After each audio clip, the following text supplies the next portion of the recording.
Hello friends, very warm welcome to LK Academy. I hope every one of you is safe and doing well at your home. और आज मैं आपके लिए लेकर आया हूँ करंट अफेयर्स का lecture number 42. So this will be the starting of your current affairs series for February 2021. तो आगे के जो 4 लेक्चर्स होंगे उसमें हम फेब्रुअरी के करंट अफेयर्स को कवर करेंगे. चलिए, तो आज का जो हमारा पहला टॉपिक है वो है इकोनॉमी सब्जेक्ट के साथ जुड़ा हुआ. ओके, तो अगर आपको लेबल लगाना है तो वहाँ पे आप लेबल लगा सकते हैं that are current affairs is from economy subject. So the topic will cover your current affairs as well as some aspects of your economy subject. देखिए, फिस्कल डेफिसिट जनरली होता क्या है. तो मान लीजिए कि अगर मेरी आमदनी 100 रुपये है, if my income is 100 rupees, और मेरा खर्च, मेरा जो एक्सपेंडिचर है वो अगर 105 रुपये का महीने के अंत में आता है, तो वो 5 रुपये का जो गैप हुआ मेरे इनकम और एक्सपेंडिचर में, उसको हम क्या कहेंगे? फिस्कल डेफिसिट कहेंगे. और फिस्कल डेफिसिट किसी भी छोटे हाउस होल्ड को चलाने से लेकर किसी भी बड़े देश को चलाने तक it plays the same role and very crucial role. ठीक है, अगर आपका इनकम 100 रुपये है, जब तक आप वो 105 रुपये या 5 रुपये का जो गैप है उसको जब तक आप बैलेंस नहीं करोगे, एवरी मंथ बैकलॉग में आपका जो डेप्ट है, जो आपके ऊपर लोन है या जो कर्ज है, वो बढ़ता जाएगा. और अगर ये चीज़ कंट्री लेवल पे होगी तो वो खर्च 1-2 करोड़ रुपए का नहीं बट हज़ारों करोड़ों रुपए का हो सकता है.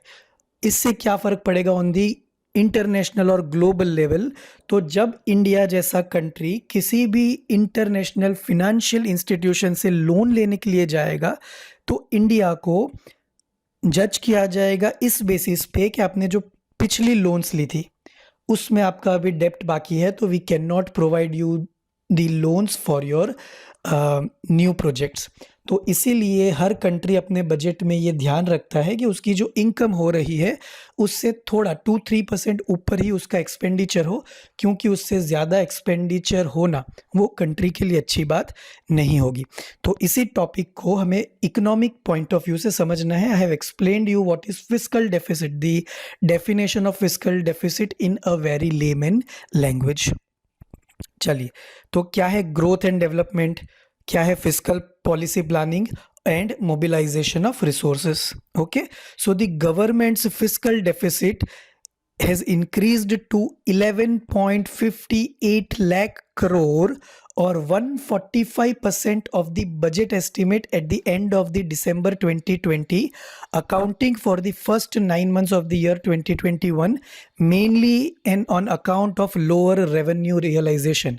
तो क्योंकि हमें पता है कि मार्च 2020 से हमारे यहाँ लॉकडाउन वाली सिचुएशन थी, जीएसटी में छूट छाट दी गई थी, लोन्स में छूट छाट दी गई थी, तो काफ़ी सारे लोग, क्योंकि उनके बिजनेसेस बंद थे, तो वो लोग, उन लोगों ने टैक्स पे नहीं किया. जब बिजनेस ही आपका बंद है तो you are not going to pay the GST. तो इसकी वजह से सरकार का जो रेवेन्यू एस्टिमेशन था वो थोड़ा बहुत उल्टा पड़ गया. ठीक है, अगर सरकार ने सोचा था कि 1000 करोड़ रुपए आएंगे, उसके सामने सरकार को सिर्फ as a GST revenue 200-300 crore रुपए मिले. और इसकी वजह से जो हमारा फिस्कल डेफिसिट है, जो कि होना चाहिए 2% और 3%, वो चला गया है 145.5%, मीनिंग 145% आपका बजट एस्टिमेशन से ज़्यादा का आपका फिस्कल डेफिसिट हो गया है. Now in the coming months government has to balance this, otherwise in future Indian economy को काफ़ी इश्यूज इससे हो सकते हैं. क्या है fiscal deficit? So fiscal deficit target fixed for 2021. तो आने वाला जो मतलब जो साल था 2021 जब खत्म होगा मार्च तक, तो क्या टारगेट रखा गया था? The centre had pledged the fiscal deficit at 7.96 lakh crore और 3.5% of the gross domestic project. और देखिए क्यों 3.5% रखा गया है. तो हमारे पास एक एफआरबीएम एक्ट बनाया गया है जो कि पास किया गया है संसद में. उस एफआरबीएम एक्ट में जो फाइनेंशियल कमेटी बनी थी, उन्होंने ये रिकमेंडेशन दिया था कि आपका जो फिस्कल डेफिसिट है वो 3% या 3.5% से ज़्यादा नहीं बढ़ना चाहिए. अगर कोई नेचुरल कैलेमिटी या कोई ऐसी बड़ी कुछ प्रॉब्लम आ जाता है, that is an exceptional case, otherwise it should be capped to 3%। Okay, तो 2020 और 2021 के लिए, मतलब पिछले साल के लिए गवर्नमेंट ने उसको रखा था 7.96 लाख करोड़, जो बढ़कर हो गया है 11.58 लाख करोड़।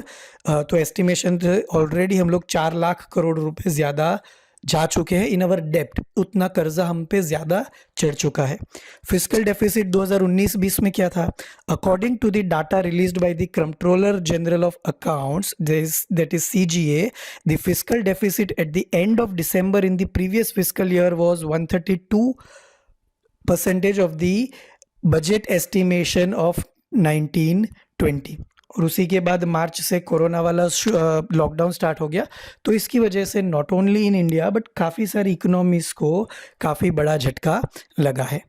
क्या रीज़न है for high fiscal deficit? So lower revenue realisation. So government को लगा था कि ज़्यादा रेवेन्यू आएगा, बट उतना रेवेन्यू नहीं आया, और इसकी वजह से गवर्नमेंट का जो एक्सपेंडिचर है वो इनकम से क्या हो गया, ज़्यादा हो गया। और गवर्नमेंट ने ऑलरेडी काफ़ी सारे पैकेजेस पब्लिश कर दिए कि हम आत्मनिर्भर पैकेज के अंतर्गत इतनी सारे स्कीम्स देंगे, लोगों को सब्सिडीज़ दी जाएगी। तो इन सारी चीज़ों की वजह से फ्री वैक्सीनेशन प्रोग्राम चलाया जा रहा है। तो इन सारी चीज़ों की वजह से गवर्नमेंट का जो खर्च है वो ऑलरेडी बढ़ता जा रहा है for this particular year. Okay, because of disruptions in normal business activity following the corona virus pandemic and lockdown. तो ये मेजर रीज़न रहा कि हमारी जो पूरा जो हमारा एस्टिमेशन था वो चरमरा गया है। हायर एक्सपेंडिचर, क्यों हायर एक्सपेंडिचर हो गए वो भी मैं आपको बता चुका हूँ। So there has been a notable increase in revenue expenditure in food and public distribution and rural development which could be attributed to the government's pandemic relief programmes. Right, काफ़ी सारी सब्सिडीज़ दी गई है, फूड प्रोग्राम्स चलाए गए during the lockdown ताकि जो गरीब इंसान है उसको 2 टाइम का खाना मिल सके। तो उसके लिए सेंट्रल गवर्नमेंट को पैसा देना पड़ा। वैक्सीनेशन के लिए सेंट्रल गवर्नमेंट आने वाले महीनों में काफ़ी बड़ा बजट, काफ़ी बड़ा जो फंड है वो रखा है इस बजट में, ऑलमोस्ट 15,000 करोड़ रुपए। राइट, तो ये सारे पैसे गवर्नमेंट कहाँ से ला रही है? ठीक है, तो वो डेप्ट में ही गवर्नमेंट जा रही है और वो आने वाले सालों में उसको बैलेंस करने की कोशिश की जाएगी। So the government describes fiscal deficit of India as the excess of total disbursement from the consolidated fund of India, जो संचित निधि जिसको कहा जाता है। ठीक है, गवर्नमेंट के पास, आपके घर में भी एक जब सैलरी आता है तो हम अपनी घर की तिजोरी में उसको रखते हैं और उसमें से धीरे धीरे धीरे पैसा खर्च करते हैं। तो ये वही चीज़ है। The government describes fiscal deficit of India is the excess of total disbursement from the consolidated fund of India excluding repayment of the डेप्ट over total receipts into the fund during a financial year.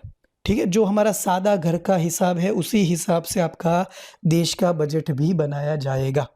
The government that has a fiscal deficit is spending beyond its means। जब जो मैंने आपको starting में ही बता दिया in very layman language कि अगर मेरी सैलरी 100 रुपये है और मैं उसके सामने 105 रुपये खर्च कर रहा हूँ, तो वो 5 रुपये लाने के लिए मुझे कहीं ना कहीं से कर्जा लेना पड़ रहा है। और ये अगर कॉन्जिक्यूटिव मंथ्स में चलता जाएगा तो मेरा जो डेप्ट है वो धीरे धीरे बढ़ता रहेगा। ओके, सो दी फिस्कल डेफिसिट का मतलब क्या हो गया कि अगर फिस्कल डेफिसिट है गवर्नमेंट के पास तो गवर्नमेंट अपनी चद्दर से ज़्यादा पाँव फैला रहा है, अपनी इनकम से ज़्यादा खर्च कर रहा है। It is calculated as a percentage of gross domestic product और simply as a total money spent in excess of income. Okay, मैंने आपको ये एक्सप्लेन कर दिया। In either cases the income figure includes only taxes and other revenues and excludes money borrowed to make up the shortfall। तो government को income तो सिर्फ कहाँ से हो रही है? टैक्सेस से हो रही है या अदर रेवेन्यूज से हो रही है। ठीक है, जो अलग अलग टाइप के टैक्सेस लगाए जाते हैं उससे गवर्नमेंट की इनकम हो रही है। बट गवर्नमेंट को पिछले शॉर्टफॉल क्लियर करने के लिए भी तो कोई पैसा चाहिए ना, तो उस पैसे को क्लियर करने के लिए गवर्नमेंट क्या करेगी? और कर्जा लेगी। तो ये कर्जे वाला जो चक्कर है वो क्या होता रहेगा? हमेशा बढ़ता रहेगा। दी एनके सिंह कमेटी जो कि 2016 में which is the 15th finance commission of India, okay, और उसके चेयरमैन थे एनके सिंह। सो उन्होंने ये रिकमेंड किया था that the government should target a fiscal deficit of 3% of the GDP in years up to 31st March 2020, cut it to 2.8% in 2021 and to 2.5% in 2023। तो देखिए N K Singh ने जो कमेटी बनाई तो 15th फिनेंस कमीशन में उन्होंने ये कहा कि भाई 2020 में जो जीडीपी का 3% तक फिस्कल डेफिसिट रखना चाहिए। इसका मतलब क्या हो गया कि 100 रुपये अगर गवर्नमेंट की इनकम है तो government should allow 103 expenditure, 103 rupees they can spend. ठीक है, 2021 में उसको क्या कर देना चाहिए और थोड़ा कम करके 2.8% कर देना चाहिए और 2023 तक उसको 2.5% कर देना चाहिए। मतलब अगर मेरा 100 रुपये इनकम है तो मुझे 102 रुपये 50 पैसे तक ही खर्च करने की अनुमति दी जानी चाहिए। ओके, तो वही आपको फिस्कल डेफिसिट सिंपल जो आपको मैथमेटिकल टर्म्स में दिया गया है, fiscal deficit is equal to total expenditure of the government minus total income of the government. और इनकम में देखिए क्या क्या आ गया, revenue receipts, recovery of loans and other receipts. तो इन सारे वो आपका हो गया फिस्कल डेफिसिट। एक्सपेंडिचर कंपोनेंट क्या होगा गवर्नमेंट का? So the government in its budget allocates funds for several works including payments of salaries, pensions etcetera. तो वो हो गया रेवेन्यू एक्सपेंडिचर कि जो देना ही देना है, उसमें आप कोई फर्क नहीं कर पाओगे, राइट। किसी का पेंशन आप नहीं रोक सकती गवर्नमेंट, किसी की सैलरी नहीं रोक सकती, तो इसमें गवर्नमेंट के कुछ हजार करोड़ रुपए खर्च होने ही होने हैं। And the creation of assets such as infrastructure development etcetera. Income component क्या हो गया? So the income component is made up of two variables, revenue generated from taxes levied by the centre and the income generated from non tax variables. The taxable income consists of a amount generated from corporation tax, income tax, custom duties, excise duties, GST among others. तो ये सारी जो हो गई वो government की income हो गई, जो अलग अलग टैक्सेस के थ्रू बिजनेस वाले लोग होंगे या इंडस्ट्रियलिस्ट जो होंगे या नौकरी करने वाले लोग होंगे, वो स्टिपुलेटेड टैक्स गवर्नमेंट को पे करेंगे। Meanwhile, the non-taxable income comes from external grants, interest receipts, dividends and profits, receipts from union territories among others. It is different from revenue deficit, which is only related to revenue expenditure and revenue receipts of the government. ठीक है, तो revenue income जो है that is also decided and revenue expenditure है that is also clearly defined. ठीक है, but जो receipts income है वो डिसाइड नहीं होती। हो सकता है इस बार 900 करोड़ रुपए आए हैं जीएसटी में किसी शहर से, तो अगली बार वो बढ़ भी सकता है अगले महीने, या अगली बार वो घट भी सकता है, right. It is not decided. So the government meets the fiscal deficit by borrowing money. तो गवर्नमेंट देखिए फिस्कल डेफिसिट को कवर अप करने के लिए और मनी बोरो करेगी, तो और फिस्कल डेफिसिट में वो जा रही है, right. In a way the total borrowing requirements of the government in a financial year is equal to the fiscal deficit in that year, right. अब देखिए मैं क्या करूंगा, 105 रुपये अगर मेरा खर्च हो रहा है, 100 रुपये मेरी इनकम है, तो मुझे कितने रुपए उधार लेने पड़ेंगे वो फिस्कल डेफिसिट क्लियर करने के लिए? 5 रुपये में मुझे उधार लेने पड़ेंगे, राइट। तो वही आपको ये चीज़ कह रहा है कि जो गवर्नमेंट की जो बोरोइंग्स होगी अलग अलग जगहों से, वो कितनी होगी, उसके फिस्कल डेफिसिट के बराबर की होगी। High fiscal deficit can also be good for the economy if the money spent goes into the creation of productive assets like highways, road, ports and airports that boost economic growth and result in job creation. अब देखिए bullet train बनने वाली है, तो Ahmedabad to Mumbai bullet train के लिए हो सकता है कि मुझे 5-10 हज़ार करोड़ रुपए किसी से उधार लेना पड़ा हो, बट वो उधार लेना अच्छा है कब? जब उसका जो रिजल्ट होगा वो मुझे असेट क्रिएट करके देगा, वो मुझे रेवेन्यू जनरेट करके देगा। अगर कोई डेड इन्वेस्टमेंट में करता हूँ तो fiscal deficit is not at all good for economy. But अगर वो आज से 5 साल या 10 साल बाद अगर वो मुझे हाई रेवेन्यू जनरेट करके दे रहा है, जैसे हाईवेज हो गया, रोड, पोर्ट्स या एयरपोर्ट्स हो गए, यहाँ पे अगर मैंने अपना पैसा डाला है तो फिस्कल डेफिसिट हमारी इकोनॉमी के लिए अच्छा साबित हो सकता है।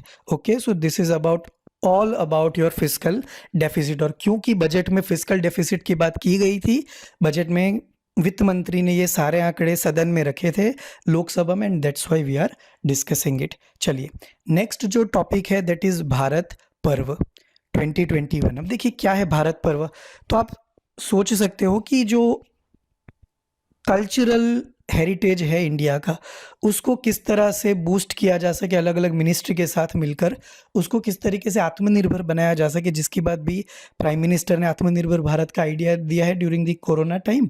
और वित्त मंत्री ने अपने बजट में भी आत्मनिर्भर भारत के बेस्ड अलग अलग स्कीम्स को रिफ्लेक्ट किया है। ओके, सो क्यों न्यूज़ में है? So the annual event Bharat पर्व was celebrated from 26th to 31st of January 2021 on a virtual platform created by Ministry of Tourism। तो मिनिस्ट्री ऑफ टूरिज्म ने ये एवरी ईयर ये इवेंट करता है जिसको नाम दिया गया है भारत पर्व, जो कि हुआ है 5 दिनों के लिए from 26 to 31st of January 2021। On this occasion the ministry dedicated 3 virtual pavilions, देखो अपना देश, statue of unity and incredible India. तो देखिए 3 वर्चुअल पेविलियंस को लॉन्च किया गया। क्यों? क्योंकि यहाँ पे इन तीनों जगह पे टूरिज्म बढ़ाना है। कोरोना लॉकडाउन की वजह से जो टूरिज्म सेक्टर और होटल सेक्टर जो है उसको सबसे ज़्यादा फर्क पड़ा है, तो उसको धीरे धीरे बूस्टअप करने के लिए इस बार ये थीम रखा गया है और ये पेविलियंस बनाए गए हैं। देखो अपना देश, statue of unity and incredible India. क्या है इसके की पॉइंट्स? तो पहले भारत पर्व क्या है वो जान लेते हैं। It envisages generating patriotic fervor and showcases the rich and varied culture diversity of the country। तो जैसे कि मैंने आपको बताया कि हमारे कल्चरल हेरिटेज को इंटीग्रेट करने के लिए, हमारे कल्चरल हेरिटेज को बूस्टअप करने के लिए और उसको किस तरीके से कमर्शियलाइज किया जा सकता है, उसके लिए भारत पर्व मनाया जाता है। This event celebrates the essence of India, ठीक है, जो इंडिया का आत्मा है, भारत का जो आत्मा है, उसको ये सेलिब्रेट करता है। The ministry of Tourism organizes Bharat Parv every year since 2016। जब से नई गवर्नमेंट आई है 2014 से, तो काफ़ी सारे नए स्कीम्स, नए प्रोग्राम्स स्टार्ट किए गए हैं which is based on particularly on nationalism, ठीक है, जो राष्ट्रवाद या राष्ट्रभक्ति के ऊपर डिपेंडेंट है। ऐसे काफ़ी सारी योजनाएं, स्कीम्स को स्टार्ट किया गया है, प्रोग्राम्स को स्टार्ट किया गया है।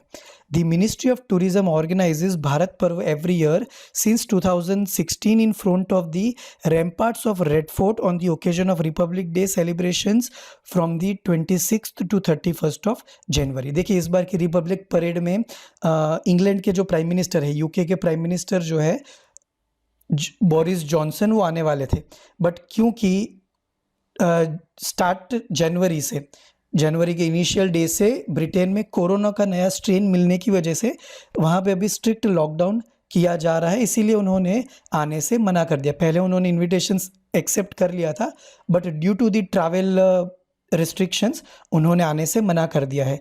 और एक चीज़ मैं यहाँ पे आपको बताना चाहूँगा कि जब उन्होंने मना करने के लिए प्राइम मिनिस्टर से बात की, इंडियन प्राइम मिनिस्टर से, तो उन्होंने साथ साथ इंडियन प्राइम मिनिस्टर को G7 समिट में आने का इनविटेशन भी दे दिया है। Okay, India is not part of a G7 summit और G7 ग्रुप, बट क्योंकि India is an emerging economy और स्ट्रॉन्ग इकोनॉमी है और G7 के कंट्रीज़ चाइना को काउंटर करना चाहते हैं, इसीलिए पिछले काफ़ी सालों से इंडिया को as a special invitee G7 summit में बुलाया जाता है। Okay, so this is an off topic.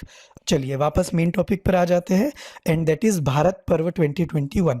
So Bharat Parv 2021 showcased many pavilions of central ministries, state theme pavilions, handicrafts, folk performances from various states and union territories. तो क्योंकि इस बार जो physically it was not possible to organise this, इसको virtually launch किया गया by the ministry of tourism. Okay, चलिए पहला पिलर था या पहला जो पेविलियन था वो क्या था? हमने यहाँ पे देखा देखो अपना देश। तो क्या है देखो अपना देश? तो बेसिकली प्राइम मिनिस्टर का आइडिया ये है कि every year we have seen के कई लोग फॉरेन ट्रिप्स पे जाते हैं, तो प्राइम मिनिस्टर का ये कहना है कि आप फॉरेन ट्रिप्स पे जाइए, बट उसी साल में एक ट्रिप ऐसी रखिए कि जहां आप इंडिया के अलग अलग गाँवों में, अलग अलग स्टेट्स में अपने परिवार के साथ जाइए, अपने फ्रेंड सर्कल के साथ जाइए। क्यों? जब तक आप इंडिया के गाँवों में या इंडिया की जगहों पर नहीं घूमोगे तो इंडिया के टूरिज़्म को इतना फ़ायदा नहीं होगा। तो it is our moral duty कि हम अगर कहीं भी इंटरनेशनली जा रहे हैं तो उससे पहले एक छोटी सी ट्रिप हमारे देश में भी हमको करनी चाहिए ताकि जो लोकल इंसान है उसको फ़ायदा पहुंचाया जा सके। ओके, तो इस बार देखो अपना देश का जो वेबिनार हुआ था वो हुआ था new age women in responsible tourism. तो देखिए टूरिज्म के सेक्टर में हाउ वुमेन कॉन्ट्रीब्यूट्स, इसके ऊपर इस बार का जो वर्चुअल वेबिनार था वो रखा गया था by ministry of tourism. So it was launched by the Ministry of Tourism in 2020.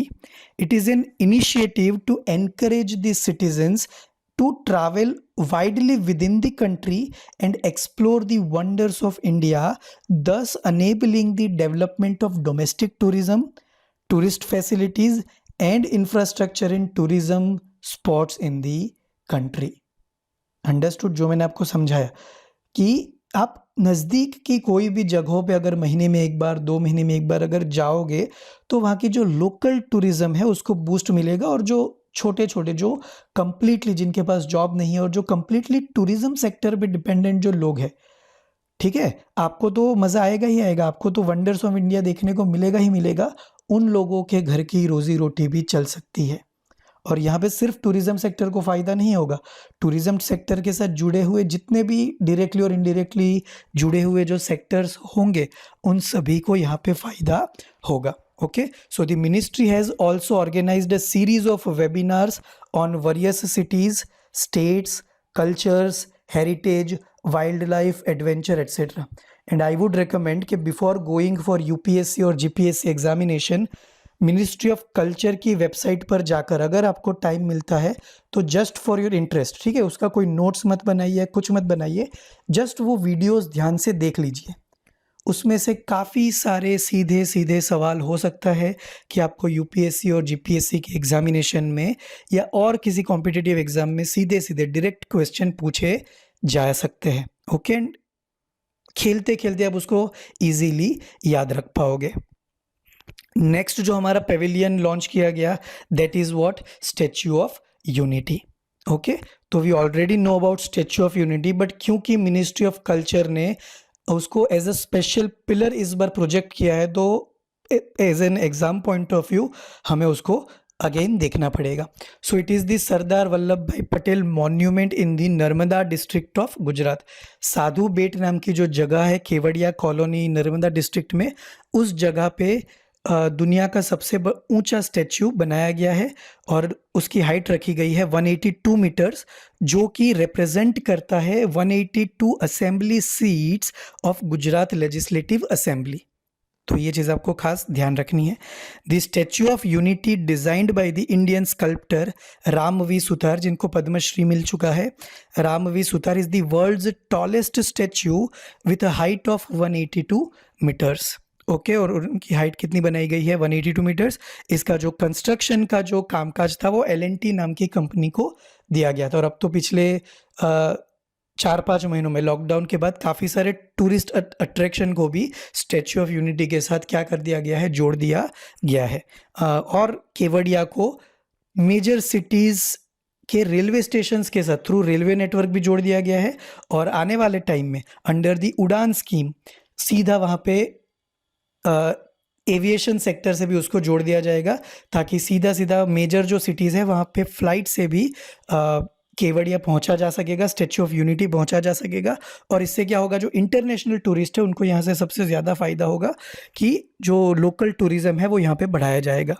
Statue of unity pavilion also exhibited the idea of Ek Bharat Shreshtha Bharat, which aims to enhance the interaction and promote mutual understanding between people of different states UTs through the concept of state UT pairing.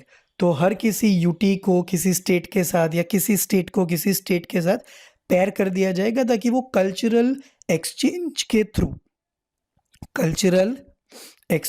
Through एक दूसरे के culture को जान सके और एक भारत श्रेष्ठ भारत का जो आइडिया है उसको एनविसेज कर सके। Promote a sustained and structured cultural connect in the areas of language learning, culture, traditions and music, tourism and cuisine, sports and sharing of best practices, etc. तो ये जो पूरा आइडिया है एक भारत श्रेष्ठ भारत का, वो इस आइडिया के साथ बनाया गया है कि हर स्टेट को दूसरे स्टेट के कल्चर के बारे में पता होना चाहिए, वो हेल्दीली उसको एक्सेप्ट कर सके, ऐसा एटमॉस्फेयर हमें क्रिएट करना होगा under the roof of Ek Bharat Shreshtha Bharat. ठीक है, इससे क्या होगा, देखिए just not only cultural corporation बढ़ेगा, बट हो सकता है कि इससे जो लोकल टूरिज़्म है, लोकल इकोनॉमी है, वो भी धीरे धीरे इससे क्या होगी, बढ़ती जाएगी आने वाले समय में। और तीसरा जो पेविलियन बनाया गया वर्चुअल पेविलियन, वो बनाया गया incredible India pavilion. Okay, we already know about incredible India, right. International level पे इंडियन टूरिज्म को बूस्ट देने के लिए ये इनक्रेडिबल इंडिया कैंपेन चलाया गया था। आपने आमिर खान वाली ऐड देखी होगी, राइट। तो यस, जो आमिर खान पहले इस ऐड में स्टार कर रहे थे, that is the incredible India. So it comprised information on UNESCO's world heritage sites. Currently, at present, as February 2021, India has 38 World Heritage Sites, including 30 cultural properties, 7 natural properties, and 1 mixed site. The latest one included is Jaipur city, Rajasthan. तो देखिए अहमदाबाद और Jaipur city को heritage city का दर्जा दे दिया गया है, heritage city का रिकॉग्निशन दे दिया गया है by the UNESCO. Ahmedabad was the first heritage city of India and then second one is the Jaipur. तो ये दोनों चीज़ें आपको खास याद रखनी।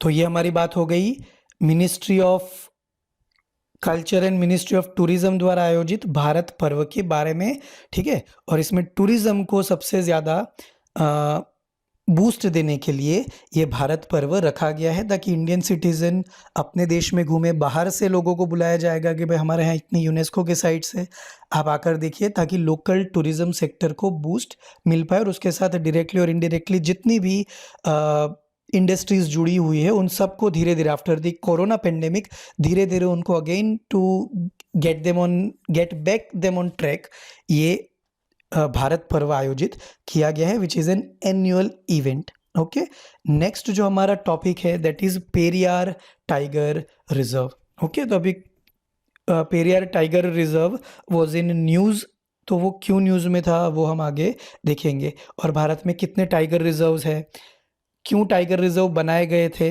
वो सारी चीज़ें हम आने वाली स्लाइड्स में देखेंगे। Okay, so for the first time in the country, the Periyar Tiger Reserve in Kerala has taken up training of tiger cub to equip it to naturally hunt in the forest environment. Right, तो पहली बार ऐसा कोई project Periyar tiger reserve में conduct किया जाएगा, जहाँ पे जो छोटे छोटे बच्चे होंगे टाइगर के, उनको इक्विप किया जाएगा नेचुरली हंट इन दी फॉरेस्ट एनवायरनमेंट। राइट, की पॉइंट्स क्या है, सो इसका लोकेशन क्या है टाइगर रिजर्व का, पेरियार टाइगर रिजर्व का। So it falls in the district of Idukki and Pathanamthitta in Kerala, और जो कि है वेस्टर्न घाट्स का एरिया है।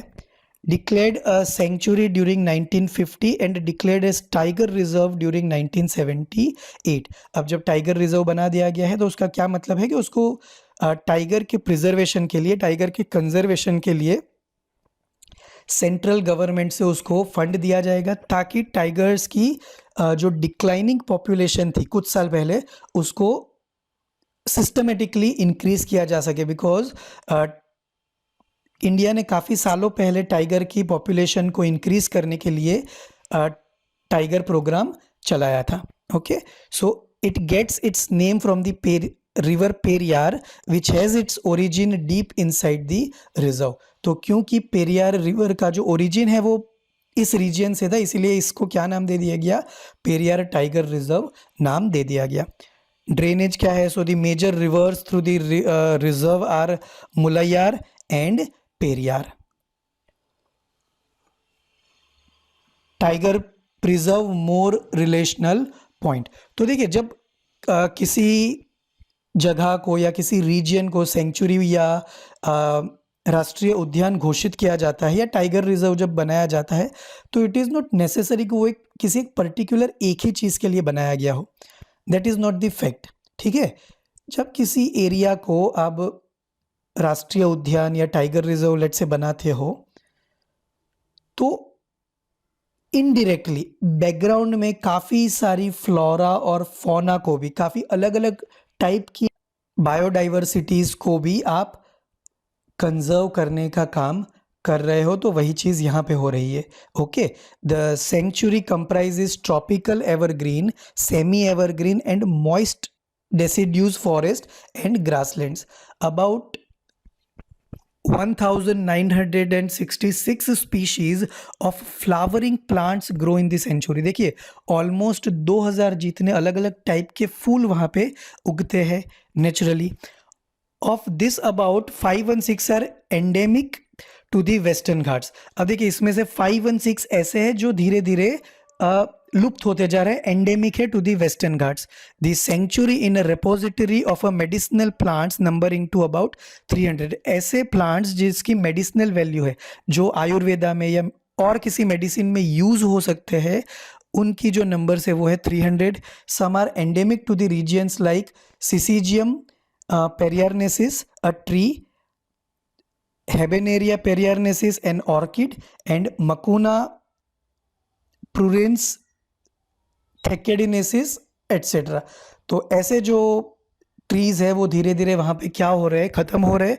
अब इसके नाम देखिए, साउथ, क्योंकि साउथ में ये डिस्कवर हुए हैं इसीलिए इसके जो नाम है वो लोकल रीजन से इंस्पायर है, या हो सकता है कि किसी ने जो ढूंढा है उसको, जो डिस्कवर किया है उसके नाम पर से, लोकल सिटीजन के नाम पर से उसको ये नाम दिया गया है। And that's why it is difficult for us to pronounce it. Okay, fauna क्या है वहाँ पे?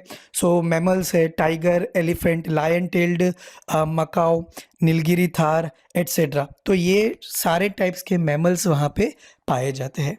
बर्ड्स कौन से पाए जाएंगे?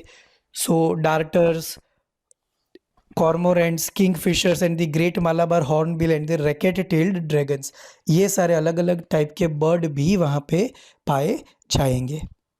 रेप्टाइल्स कौन से हैं? So monitor lizard, python, king cobra type के x number of reptiles are there, जिसका भी ऑटोमेटिक कंजर्वेशन यहाँ पे हो जाता है, क्योंकि जब टाइगर रिजर्व बनाया जाएगा तो पोचिंग पे वहाँ पे कम्प्लीटली क्या होगा, बैन होगा। ओके, इंडस्ट्रियलाइजेशन पे बैन होगा, कमर्शियलाइजेशन पे बैन होगा। अगर वहाँ से हाईवे जा रहा है तो लिमिटेड नंबर्स ऑफ व्हीकल्स को पास करने की परमिशन दी जाएगी।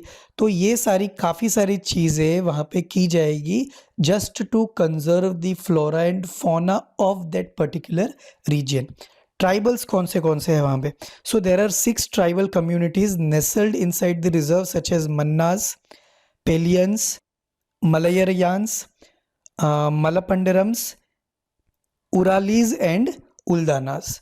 तो ये 6 ट्राइबल कम्युनिटीज़ इस एरिया से बिलोंग करती है।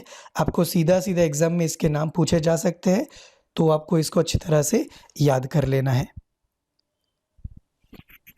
नेक्स्ट जो हमारा टॉपिक है that is related to NITI Aayog and NITI Aayog proposal for little Andaman. अब देखिए पहले तो नीति आयोग क्या है। तो नीति आयोग को बनाया गया था 1 जनवरी 2015। उसका फॉर्मेशन डेट क्या है? 1 जनवरी 2015। क्यों बनाया गया नीति आयोग को? सो NITI Aayog is a replacement of planning commission, जिसको हम आयोजन पंच कहते थे। सो प्लानिंग कमीशन क्या करता था? 5-5 साल की स्कीम्स, योजनाएं बनाता था। जब 2014 में नई गवर्नमेंट आई तो उनको ये महसूस हुआ कि there are ample number of projects जो सिर्फ ऑन पेपर दिखे उनको। ओके, ग्राउंड पे उनके ऊपर कोई डेवलपमेंट नहीं हुआ। तो गवर्नमेंट ने सोचा कि यार ऐसा तो नहीं चलेगा, अगर इंडिया को डेवलप करना है so we have to work like a team, work like a private firm. और इसी आइडिया के साथ आयोजन पंच को खत्म कर दिया गया, आयोजन पंच को रिप्लेस कर दिया गया बाय द नीति आयोग। नीति आयोग का फुल फॉर्म है national institute for transforming India. ठीक है, तो इसीलिए नीति आयोग बनाया गया। नीति आयोग के चेयरमैन होंगे खुद प्राइम मिनिस्टर, और इसको एडमिनिस्ट्रेटिव टास्क के लिए सीईओ भी अपॉइंट किया गया है। तो करंटली नीति आयोग के जो सीईओ है वो है अमिताभ कांत, और इसके चेयरमैन है खुद प्राइम मिनिस्टर नरेंद्र मोदी। तो क्योंकि देखिए सीईओ के थ्रू सारा काम होगा और प्राइम मिनिस्टर इसके चेयरमैन है, NITI Aayog will work as a think tank of India. ठीक है, तो इसमें अलग अलग फील्ड के एक्सपर्ट्स को बुलाया जाएगा और वो एक्सपर्ट्स ऑन ग्राउंड की जो पॉलिसीज़ है उसको बिल्ड करेंगे, उसको इम्प्लीमेंट करेंगे और उससे क्या फ़ायदा होगा, क्या उसका इफ़ेक्ट होगा आने वाले 10-15 सालों में, वो सारी चीज़ें नीति आयोग गवर्नमेंट को प्रेजेंट करेगा और उसके बाद गवर्नमेंट उसके लिए फंड प्रोवाइड करेगी और उसको ग्रीन सिग्नल देगी आगे जाने के लिए, राइट। तो ये चीज़ आपको याद रखनी है। So recently a plan named the Sustainable Development of Little Andaman Island Vision Document by Niti Aayog for the Sustainable and Holistic Development of the 680 Square Kilometer Area Fragile Little Andaman Island। Island का नाम क्या है? Fragile Little Andaman Island in the Andaman and Nicobar Island group has raised alarm among conservationists। Okay, तो नीति आयोग ने जो ये presentation दिया है सेंट्रल गवर्नमेंट को, उसमें काफ़ी सारे फ्लॉज पाए गए हैं। नीति आयोग ने सस्टेनेबल डेवलपमेंट के नाम पर उसको प्रोजेक्ट किया है, बट जो एनवायरनमेंट के लिए ऑन ग्राउंड जो लोग काम करते हैं उन्होंने इसके ऊपर काफ़ी सारे फ्लॉज ढूंढ के निकाले हैं और इसीलिए गवर्नमेंट को ये कहा जा रहा है कि इसको इम्प्लीमेंट करने से पहले आपको थोड़ा और डिटेल्ड स्टडी कर लेना चाहिए। ओके, क्या क्या फ्लॉज है, क्या है, आने वाली स्लाइड्स में हम लोग देखेंगे। पर्पस क्या था इसका? So to leverage the strategic location and natural features of the island. तो देखिए पहली स्लाइड में हमने देखा this is the location, okay, this is the Andaman and Nicobar islands. ये जो एंटायर आपको दिख रहा है, ओके, ये इंडिया का मैप है और ये जो यहाँ पे आपको बॉक्स दिख रहा है वो आपको जूम इन करके यहाँ पे आपको दिखाया गया है। तो ये स्ट्रेटेजिक लोकेशन है। क्यों स्ट्रेटेजिक लोकेशन है? क्योंकि इंडियन ओशन में और बे ऑफ बंगाल में अगर इंडिया को अपनी धौंस जमानी है, अगर अपना इन्फ्लुएंस बरकरार रखना है, तो अंडमान निकोबार से ही उसको ऑपरेट करना पड़ेगा, right. And that's why it is a strategic location. China को काउंटर भी अगर हमें करना है तो we can do it from here and that's why it is a strategic location. So to leverage the strategic location and natural features of the island, ये plan NITI Aayog ने बनाया है। The islands are critical for India's security because of their strategic location in the Indian Ocean region। जैसे कि मैंने आपको बताया कि हिंद महासागर और बे ऑफ बंगाल दोनों में ही इसकी स्ट्रेटेजिक लोकेशन मायने रखती है। Better infrastructure and connectivity will help India to enhance its military and naval strength in the islands. तो अगर अभी भी देखिए अंडमान एंड निकोबार आइलैंड और लक्षद्वीप आइलैंड दोनों ही इंडिया की मेन लैंड से दूर होने की वजह से ज़्यादा कनेक्टिविटी नहीं दे पाते हैं। तो अगर सेंट्रल गवर्नमेंट ये प्लान बनाती है कि उनको मेन लैंड इंडिया से अच्छी तरह से अगर जोड़ दिया जाए तो ये हमारी नेवी के लिए भी अच्छा होगा और सिक्योरिटी पॉइंट ऑफ व्यू से भी वो अच्छा होगा। जो नेवी के ऑपरेशंस हो गए, तो नेवी का ऑलरेडी एक बेस अंडमान निकोबार में है बट वो लिमिटेड बेस है, ठीक है। वहाँ पे अब नेवी ट्राई कर रही है, इंडियन गवर्नमेंट ट्राई कर रही है कि किस तरीके से उसको और स्ट्रेंथन किया जा सके। प्लान क्या है? So building a new green field coastal city that will be developed as a free trade zone and will compete with Singapore and Hong Kong. तो जैसे सिंगापुर और हांगकॉन्ग है उस तरीके से, उस लेवल के, उस स्टैंडर्ड के इंटरनेशनल सिटी को little Andaman and Nicobar island में डेवलप किया जाएगा और इसको पर्टिकुलरली 3 जोन्स में बांटा गया है। Okay, so it has divided the development in 3 zones. कौन से है वो 3 जोन्स? तो जोन 1 है जो हमने बात की ना, जो टोटल 680 स्क्वायर किलोमीटर का आपका एरिया है लिटिल अंडमान आइलैंड का। ओके, तो उसको 3 जोन में बांटा गया है। पहला है 102 स्क्वायर किलोमीटर का zone spread over 102 square kilometer alongside the east coast of Little Andaman. It would be the monetary district and Medi metropolis and can embody an aerocity and a tourism and hospital district. तो zone 1 में ये रखा जाएगा। What will be the zone 2? Spread over 85 square kilometer of pristine forest. So it is the leisure zone, can have a movie metropolis, a residential district and a tourism special economic zone। ठीक है, तो वहाँ पे tourist के लिए सारे attractions वहाँ पे रखे जाएंगे। What is zone 3? So it is spreaded over 52 square kilometers of pristine forest. It shall be a nature zone, additional categorized into 3 districts, an unique forest resort, a natural therapeutic district, and a nature retreat, all on the western coast.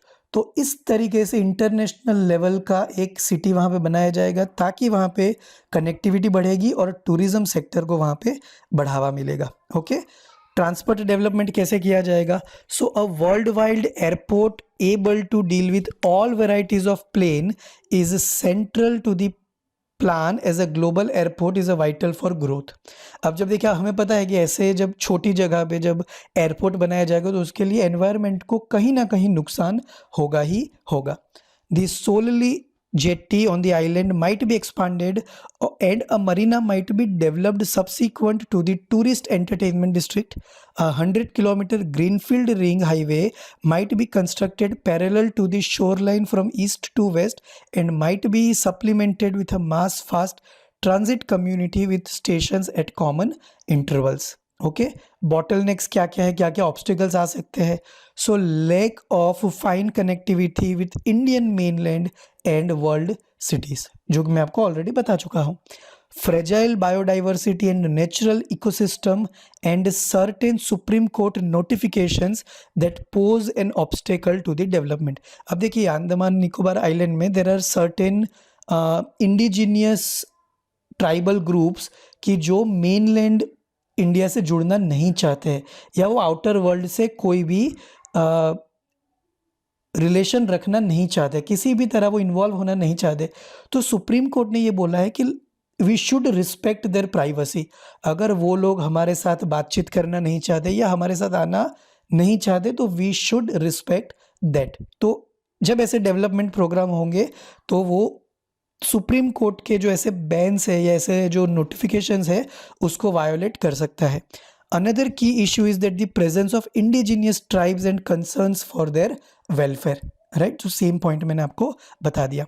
95% of Little Andaman is covered in forest. A big part of it is the pristine evergreen sort. Some 640 square kilometer of the island in reserve forest under the Indian Forest Act 1927 and almost 450 square kilometer का जो area है that is also come under this. Okay, तो ये चीज़ आपको याद रखनी है कि अब जब डेवलपमेंट करना होगा तो फॉरेस्ट को कहीं ना कहीं नुकसान पहुंचाया जाएगा, जो कि जो ये एनवायरमेंटलिस्ट है वो नहीं चाहते और इसीलिए इसके सामने अपोज हो रहा है.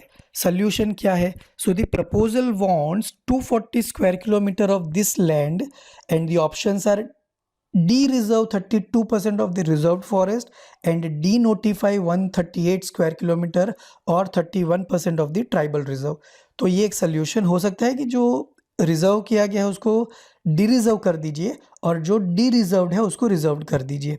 राइट, ताकि आपका एक पर्टिकुलर सेक्टर में ही आपका डेवलपमेंट होगा, बाकी जगह आपको पेड़ काटने की ज़रूरत नहीं पड़ेगी. If the tribals develop into an obstacle, the proposal says that they can be relocated to the other parts of the island. But वो this is very lame excuse by the government, क्योंकि tribal को दूसरी जगह relocate करना is not an easy task. कोई अपनी जगह छोड़ के क्यों जाएगा सिर्फ और सिर्फ गवर्नमेंट के डेवलपमेंट के लिए? So this is going to be an hard task for the government. अब जो एनवायरमेंटलिस्ट है उन लोगों ने फ्लॉज क्या ढूंढ के निकाला है इसमें? So it talks of the conservation of nationwide park or wildlife sanctuary on the Little Andaman when none exist right here, and it has no mention of the geological vulnerability of the place, which was amongst the worst affected within the earthquake and tsunami combination in 2004. तो जब इतनी critical biodiversity बची हुई हमारे पास तो उसको तोड़कर we should not disturb it. Right, but उसके बारे में कोई बात यहाँ पे नहीं की गई है. The waves hit little Andaman so hard that the break water there was not just breached, it was physically displaced and its orientation changed. Ships couldn't berth for weeks thereafter. तो देखिए पूरा जो पानी का जो ओरिजिन था, उसका जो फ्लो था, वो पूरी तरह से वहाँ पे चेंज हो गया था. तो इतनी क्रिटिकल बायोडाइवर्सिटी वहाँ पर है. The plan has no financial details, no budgeting, or no inventorization of forest and ecological wealth, and no particulars of any impact assessment.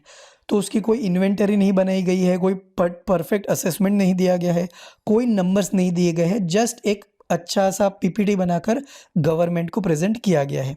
The nature resort proposed at west bay of the western coast is to have theme resort, floating underwater resort, seaside inns and high-end residential villas. It is today a secluded and difficult to reach part and one of the most vital nesting sites of the giant leatherback sea turtle. तो जब ऐसा development होगा तो हो सकता है कि वहाँ की बायोडाइवर्सिटी को हम आने वाले कई सेंचुरीज तक डिस्टर्ब कर दे. And that's why the group of environmentalists are not happy with the proposal of development of Little Andaman and Nicobar Islands. Okay, तो ये फ्लॉज है. कंसर्न्स ऑन दिस क्या है? सो फॉरेस्ट डिपार्टमेंट की क्या कंसर्न है?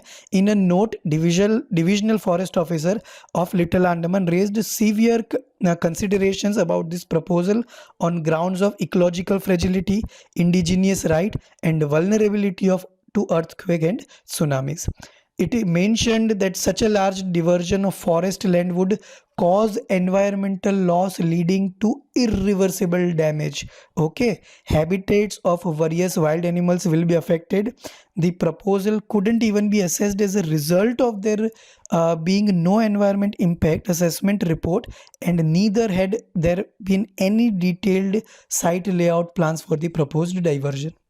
Okay, तो ये कंसर्न वहाँ के फॉरेस्ट डिपार्टमेंट ने रेस की है टू दी सेंट्रल गवर्नमेंट. तो ये था आपका आज का lecture. I hope you have liked it, I hope you have understood it. If you encounter any issues, just let me know and we will try to resolve it as early as possible. Till then, stay home, stay safe and keep reading. Thank you.